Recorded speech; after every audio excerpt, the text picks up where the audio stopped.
We may be heading into the off-season of World Triathlon racing, but with a huge Olympic year ahead, it is the perfect time to look back at some of the younger names that made an impact in 2023 and suddenly have Olympic places in their sights. We get the new mini-series underway with 22-year-old Cathia Schar, who anchored the Swiss team to mixed relay World Championship bronze in Hamburg, took 4th place in the U23 World Championships Pontevedra, and then crushed her first World Cup podium with bronze in Rome. Currently 33rd in the Olympic rankings, Paris 2024 is now a very real prospect for both the individual and mixed relay for her. So we get to grips with the journey there, overcoming self-doubt and proclivity for a party, and emerging from the COVID years as a new force in Swiss triathlon.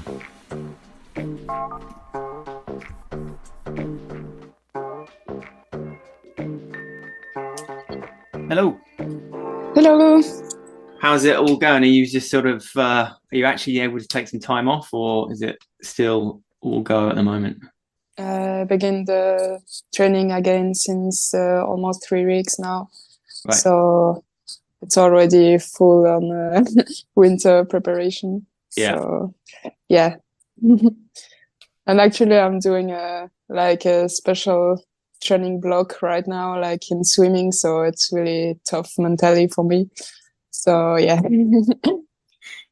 Yes, Cathia, you are first up in this mini-series of new chats with some of the younger names to have broken through in 2023 and looking for big years next year. So we'll be talking to Dylan McCulloch of New Zealand, Marti Kropko of Hungary, who I was going to ask if you knew Marta or if you'd raced with her, but it turns out she's actually interviewed her before for her blog, right? I just found this as I was... Yeah, she was training in Switzerland with us this season, because she's trained by Nico, my coach. So, yeah, we saw us sometimes.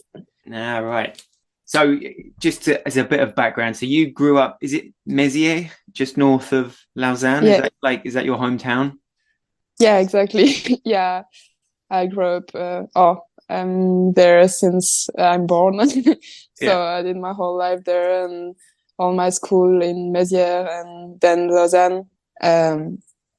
But yeah, then in 2020, I moved a bit for triathlon.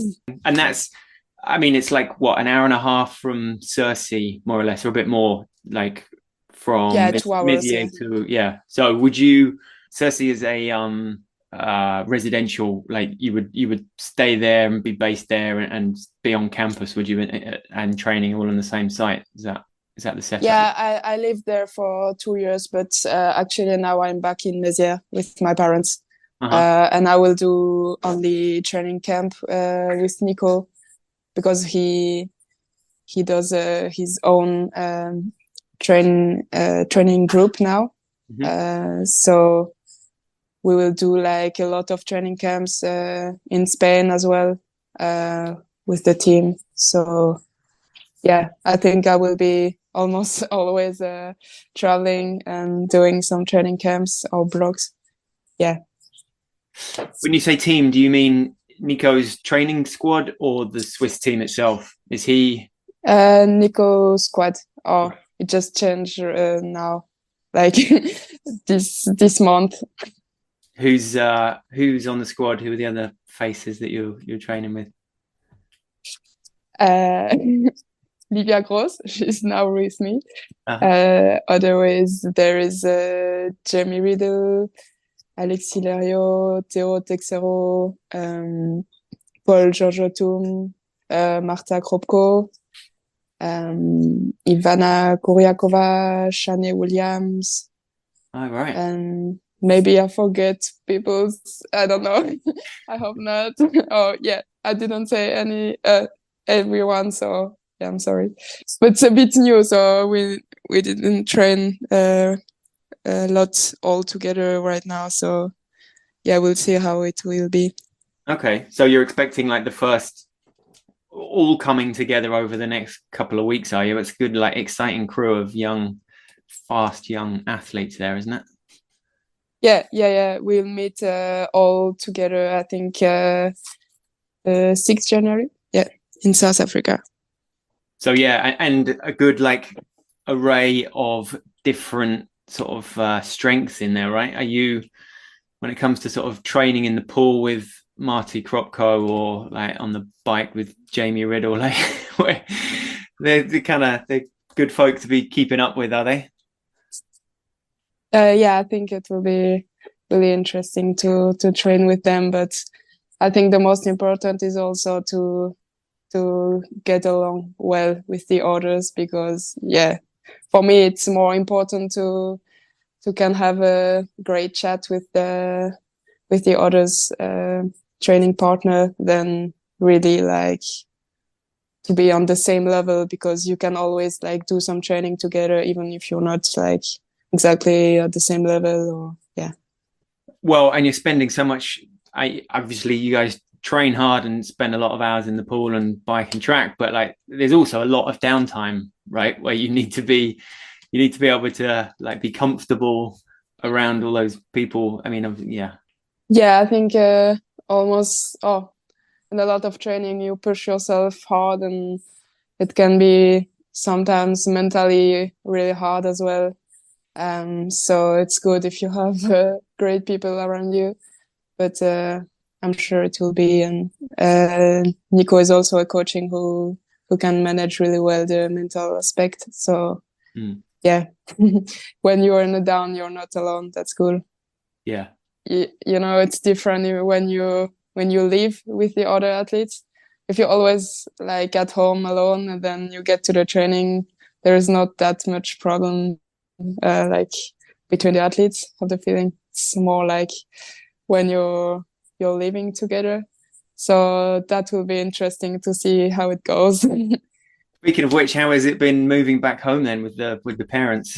How's that worked out after like the freedom of a quite long season to then, be back in with the folk? Yeah, it's nice to be back home with the parents and like to have more chat with them, but because I think they miss it a bit because now all the kids are out of the house, so they are really happy that I'm back home. But we'll see how it goes. Right now it doesn't feel really like home because I was so much out of my house, so I need to be again used to it or like feel at home there again, but it will come, I'm sure. So were you the last of your brothers and sisters to fly the coop, as it were, leave home?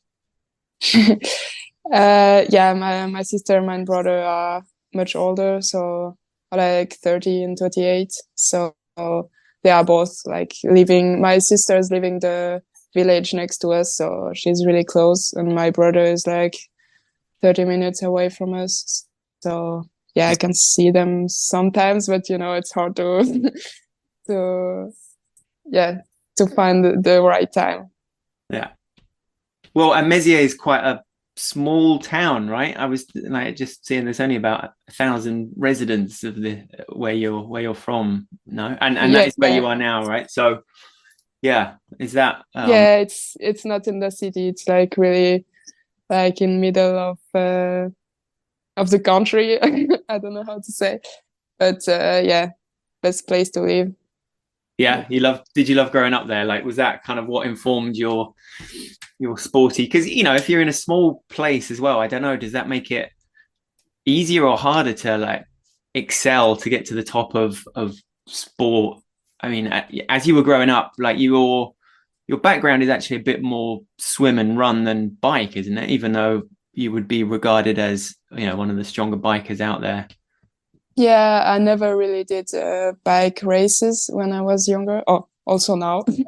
But I think it was a good place, like to go outside, play with the others, or the friends, and things like that. But for really performance sports, it wasn't really the right place, or not for triathlon, because it was always like take the car to the swimming pool, and then the parents always need to bring me to the pool and back, and that was a bit annoying, and it's not the perfect place for that.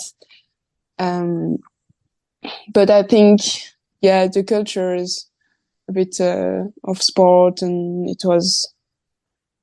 I began like sport and running with other children. So Was there a sense of like trying to keep up with your older brother and sister as well, or at least like show what you can do? If they're a fair bit older than you, are they? Yeah, I think it also pushed me because I always wanted to do the same as the others, and I always wanted to be as good and do the same activity as my brother and sister. So yeah, maybe that pushed me also. But they're not doing like performance sport now. You know, it's only mid-November, not had a huge gap since your last race in Rome, and it's already back to the pool. So yeah, how much do you need to call on that, like those sort of memories and the enjoyment and the, you know, what you know you are capable of or want to be able to push yourself to keep that motivation for, like you said, you know, it's you're in this period now of going back to some serious work in the pool, which is never like a triathlete's favorite session, I don't think, is, yeah, or majority. So yeah, how hard has it been getting back in? I think actually it was good because already after the first week of off season, I was already missing to train. Oh yeah. So so actually it's good. I really like to do other things, but um yeah, I was at home and I saw a lot of friends. But when you have like no plan the whole day, or not like you cannot plan your day with the trainings, then sometimes I get really bored. So yeah, it's good to like find a rhythm and be productive and train. So yeah, I think now it's a bit harder than the first week of training, but still okay. Yeah, yeah. I think I'm also enjoying like the training. Otherwise, it will be a long journey. Yeah? But you do have to like reprogram for the off season, right? It's, yeah, that, because it's important to switch off to some extent, and it's pretty difficult to switch off. Like you said, you quite quickly can start climbing the walls and getting stir crazy, right? You don't want to, yeah, you don't want to lose that edge, but at the same time, it's good to just try and get a real clean break for a little while, no? Yeah, it's important for me to do that every year. But I think as well it's good to do like little break, really short, like 1 or 2 days during the season if I need to, because otherwise the season is really long. So I think, yeah, if I need a switch off again during the winter season, I will do it because I think it's important. And yeah.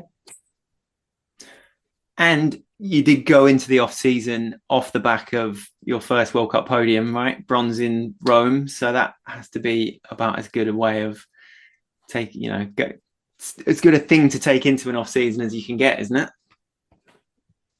Yeah, for sure. It was a good feeling. But after Rome, I did also Neom, the Super League. So that was a bit not the race I wanted to. Maybe I was already in off season in my head after Rome. Yeah. So yeah, it was a bit not the same feeling as after Rome. I thought, maybe I should stop after Rome, but yeah, anyway, I think I can take with me a lot about this last season. Yeah. Like, do you let your hair down a bit at the end of the season? Is there a bit of a small window of, right, we're just going to have a couple of days of partying and just kind of? Yeah, I think I'm kind of person who likes to party and to enjoy as well, to celebrate great things happens. Of course, I did it, and I think I also needed it, so it was good. Yeah. So as far as like the Swiss team itself, it's obviously been a big year for you, but also a big couple of years for the Swiss, you know, relay team and individually as well. So yeah, have you been, or will you be getting together, whether it's in Cercy or elsewhere, with the rest of the guys and Having those sort of meetings, looking ahead a bit to Paris, just in the, bronze also in the mixed relay world championships this year. Yeah, so we had the Olympic Swiss meeting. It's right. like with all the other sport. But the next weekend we'll have the Swiss Triathlon meeting. And also like with the long list Paris, we will do another meeting. So yeah, we will discuss a bit about this next season, and I think I'm looking forward to it. But because like every time we discuss about it and like plan a bit the things, I'm like getting excited because I'm like, okay, it's almost there. It is almost there, and it's also because it's come so quickly, right? Or relatively speaking, so quickly. Only had your first WTCS last year, right? Was it Montreal 22? Yeah, exactly. Yeah. But yeah, you must be in the kind of driving seat among the Swiss women for qualification. What is it that what will it take to stamp that ticket to Paris? Right now, they didn't give me like one things that I still need to do to prove my potential. So I think I will just do my plan the best way as I can to prepare the Olympics, and then we'll see like the qualification what they will do. But for sure, I will try to do my best race in Cagliari because it's Olympic distance and there is not that much travel, so we'll go there. And yeah, I hope I can do my best there. But yeah, when the Olympic criteria are all already like done, I cannot really like do something more. So yeah, we'll see the decision. Yeah. I mean, I guess it's one thing like proving yourself to the federation, but also proving something to yourself, right? That you belong on that Olympic start line. And this last year has surely, if there were any nagging doubts, you must be really like able to visualize yourself on that Paris start line and being able to give a really good account of yourself. Yeah, I think actually at the beginning of the 2023 season, I wasn't at all sure. I was like, okay, I have high expectation about what I want to reach, and like we'll go all in and try everything to do my best and prove them that I'm good enough to start in Paris. But at the end, yeah, surprised me really on a good side. And now I can really see me on the start line, even if it's not sure, but it's never sure. So we need to stay healthy and everything. So yeah, that World Championships in Hamburg, the mixed relay World Champs, as a galvanizing moment for the team as well. And you had the anchor leg, right? It was you that had the responsibility of bringing home that medal. Yeah, I think during relay I'm always more stressed because it's like a race not only for me but also as well for the team. And yeah, I mean, like when you see that the team is doing really well and you're still on the top of the field, the nervosity is going really up, and it was like all on me. So at the same time, it's a really good challenge because you're at the front, so we can like do a medal and good result.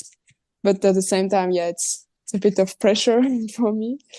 But during the race, it was crazy. A lot of people there to watch, so it was a good atmosphere. But I was like so tired at the end. I couldn't like run faster. I was like giving everything, and the coach of the federation was telling me, "Yeah, you can do it. Go, go." I was like, "Yeah, I'm not sure I will do better than where I am now." Just like finish the race. So yeah, it was really hard, but really good memory. One of the best podiums to be on as well, surely. 12 of you in Hamburg, massive glasses of beer being thrown around the place. Yeah, it's funny, the massive glasses. Didn't Max like chuck his over? Was it his dad in the crowd? He went over, he took his glass over to the crowd, and then sort of flung Yeah. off. Yeah, he bring his beer to his family because there was a lot of people for him there. So yeah. Brung it to his family. That's one way of putting it. I think it was more drenched his drenched him with it. So that if we go back to like Montreal 2022 and that first WTCS, which was only about 6 months after your first World Cup, right? Which was Karlovy Vary 2021. How? Yeah. Well, we'll go back a little bit further then. 2018 and 2019, your first junior world champs. Memories of back then, because Gold Coast 2018 was a pretty big deal for someone from Mézières, I'd imagine. Like, you know, your two world champs were Lausanne, which couldn't have been closer, and Gold Coast, which couldn't have been any further away. Yeah, I think Gold Coast is a really good memory, but it was like a lot of travel, and I really struggled with the changing zone, like time difference. Yeah, the time difference. Yeah, exactly. Now, if I'm thinking about what I was doing at this time, I'm like laughing a bit. So I think I wasn't really ready for like a world champ. But yeah, I mean, it's the junior time, so I think that's normal. And Lausanne was a really special, good moment for me because it was at home and really near from my high school. So there were people from the school who came to see me. So yeah, it was a really good time, and yeah, I think I enjoyed a bit more Lausanne than Gold Coast. Even if it was I think the travel to Gold Coast, it was my first travel outside of the Europe. So yeah, big travel. Big deal for how old were you? Like 18 at the time then? 18, yeah, 18 or 17. No, I think 18. So actually, like, just qualifying to get there was probably as big a deal as going in the first place, was it? Yeah, yeah, that's true. I think I remember I was like fourth at the Swiss Championship Elite. So that was the way I qualified, I think. So yeah, it was really good. Yeah. If you actually look at the start lists from the junior world champ start lists in Lausanne and Gold Coast, like there's not a huge number of like familiar names that have kicked on from that period. Like, do you think the COVID window had something to do with that? People's just very different approaches. It probably, I guess it must have forced some people completely away from triathlon. Some people would have been able to kind of crack on and train a bit more densely perhaps than if they'd been racing as well. Maybe it's COVID, but I think it's like every year a bit the same. Like when you come from the junior, then you don't know really the plan you're gonna have for your whole life. Like you don't know if you will want to be all in triathlon, and like it was really the case for me when I was younger. I wanted to do only triathlon, but you have like also other things in the head, and then like a lot of people change their way. I will not say that. I'm not sure it's only because of COVID. You know, It's also like the more normal way that the people's change. Yeah. Yeah. But did you feel you were able to kind of turn that period into a positive? It was like, it was 20 months that you between racing for you. Did you feel ready for that Carlo Vivari debut in 2021? Because the result was good. How to say? I think the COVID period didn't bring me the same as maybe other athletes because I didn't really try anything about the sport. I try more like things next to sport. Oh yeah. So I was a bit less into that, and I didn't have a lot of goal about the triathlon because I was like, yeah, anyway, there is no races, so so I you was actually just sort of like you I parked was just like training and triathlon. changing completely my like routine and the things I did. And actually, then end of 2020, I signed a paper with the army to go for 6 months and train there. And the coach there was Nico. Yeah. But like just before to leave to go there, I was like not even like I didn't even wanted to go there. I was like, oh shit, now I signed, so I will need to go. But then I really saw like what it is to be more professional and do only triathlon and all this life, and that's what I really liked. And then I think in 2021 it was a good year for me, but I was injured at the beginning of the year for 4 months, so it was a bit hard, and I wasn't really prepared how I wanted to. But yeah, still I think it was a good race. So the army thing. So did you see like 2020 been triathlon for a little while? Obviously had some fun, and then felt like you needed a bit of the army lifestyle to get back on track, or was it just it was an opportunity to get back into it and be paid? And yeah, it was a big opportunity for me, and I think if I didn't do it, I will maybe not be here right now because yeah, I think it was the time for me like to leave Mézières and to be more like with other athletes and have a look about like how is it to live really like all in as a professional athlete. So I think it was really good to do it at this moment because it was like what I needed to, like a bit of structure and not to be at home always and do other things. Yeah. yeah, Because days on. I'm someone, I want to do everything. So when I'm at home, I just want, like, I cannot say no. Like I want to do all the things, and then I have too much too much Ah, next to training. so right, it was too much other stuff. I was thinking like, were you talking about spending days on end just in your pajamas and not leaving the house? But no, it was the opposite. It was a bit the opposite, was it? Yeah, yeah. There was also a lot of off days at home. That was more beginning of 2020, but I think it was a bit maybe different in Switzerland as for other country. I don't know. Like it was a bit less strict for us. Sure. So then, yeah, breaking into the first WTCS in Montreal, and it was the super sprint format, right?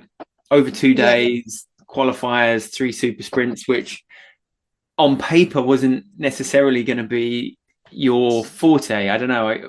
We've kind of come to think of you as more of a Olympic distance, hilly, Kitzbühel, Carlo Vivari type athlete, but it obviously really suited you.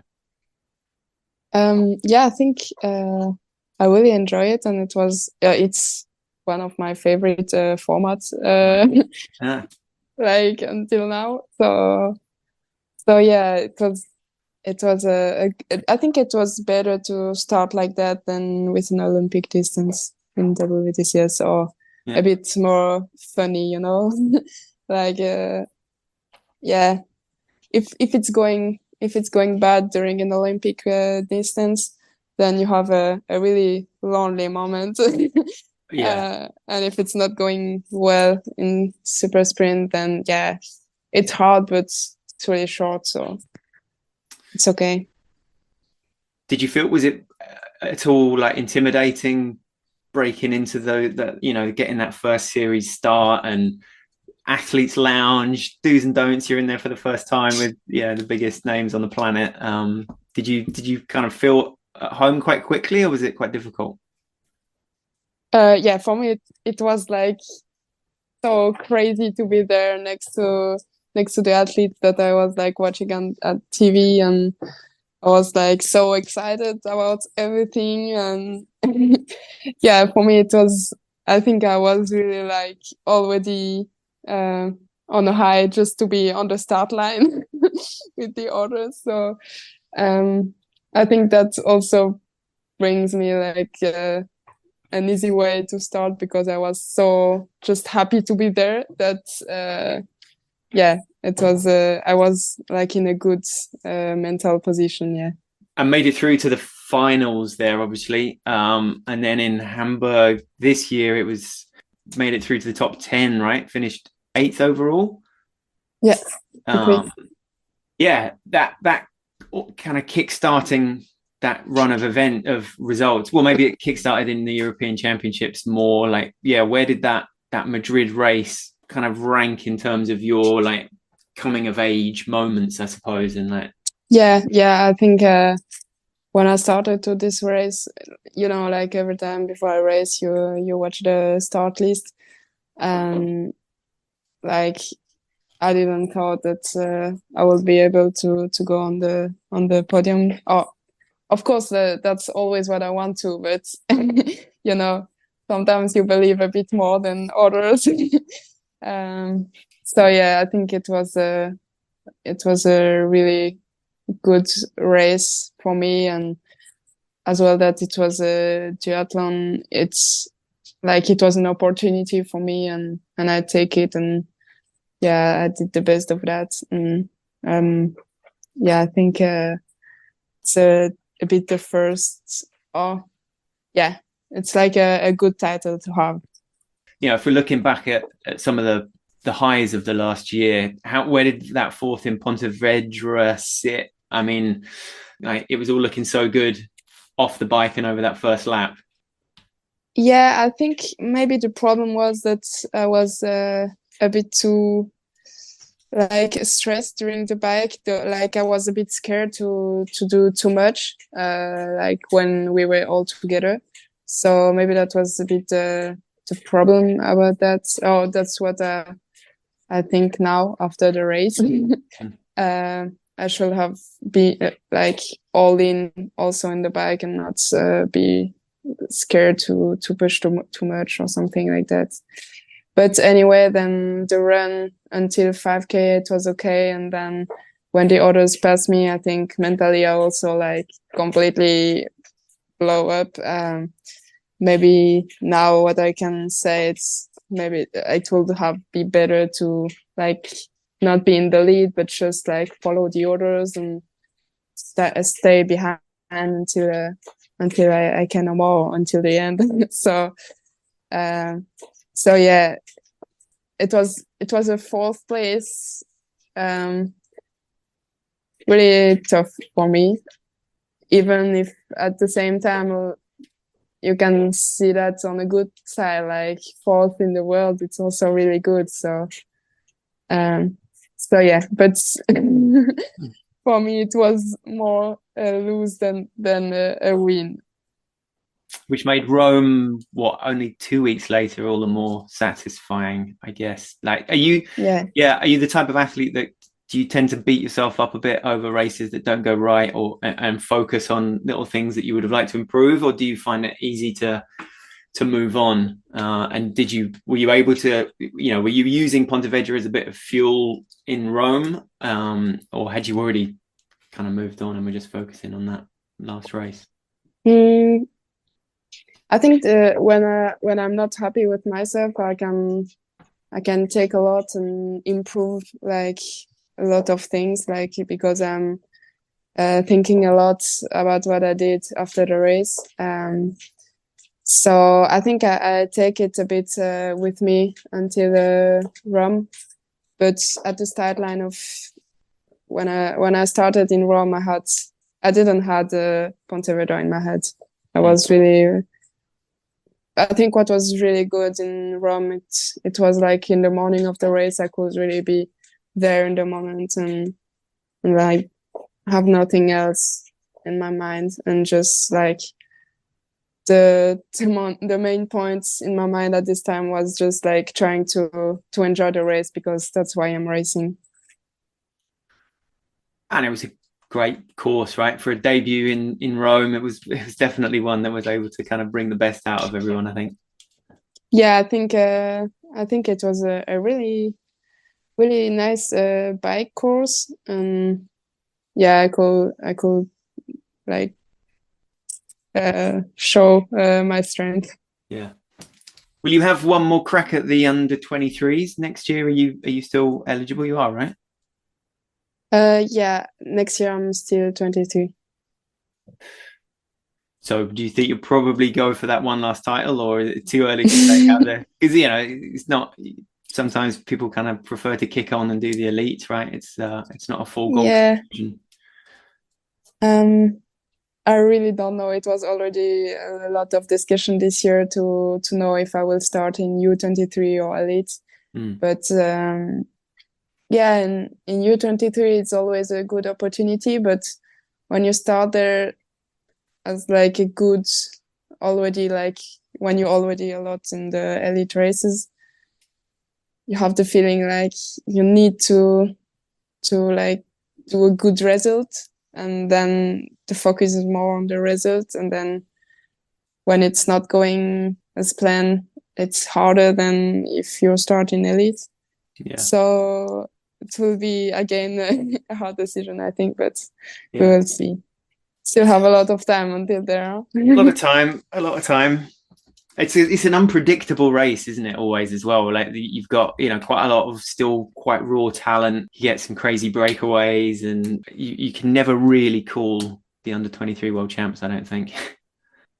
Yeah, because there is no other races, only U23, so you can never like predict what will happen, like because there is no other one during the year. So yeah, it's always interesting. So one thing that you brought in 2023 to your racing or training that has worked out, and one that you will not be doing again in 2024? I think the first thing I'm thinking about is a bit mental training, because I started to do a mental training. And I think it changed a bit my vision of like how to get to the start line, and how to like be, or which place you're in when you start the race. And that's something I could really improve, and I really felt that it helped me. So yeah, I think I will take that with me as well for next year. What was the more important for me, it was like the pressure and like the stress before the races. Sometimes it brings me a bit more, like it doesn't help. So we use some tools like to be more on a way, like to see the races as a challenge, and be like excited about racing, and like be more about how I will be able to enjoy, and like to really see the races maybe a bit in another way, that it can like be less stressful but more something about what I'm excited. So what else for 2024 in the next, say, you're heading to South Africa in January for this training block? What will be the key things that you're looking to get out of it, or bring in for the new year? I think there I will really looking forward to do some open water and be able to ride outside, because when you're in Switzerland in January, it's really hard or really cold. So that will be the really great things, and also to train a bit in the heat to be used to it. Yeah. And as far as like race targets, do you go into a season thinking, right, this is what I want to tick off, this is the result that I want to try and get this year? Like, I think my big target of next year, obviously, it's the Olympic Games. But I think I would love to do also a really good race to prepare the Olympic Games, like in Cagliari, as I said before. Yeah. Great. All right, Cathia, thank you very much. Been a pleasure talking to you. Thank you for reaching to me. Yeah, it was nice to have a chat and have this opportunity to like be in a podcast. Yeah, well, no, it's been great. Roll on for big 2024. Good luck out there. Thank you. Ciao, ciao. Yep.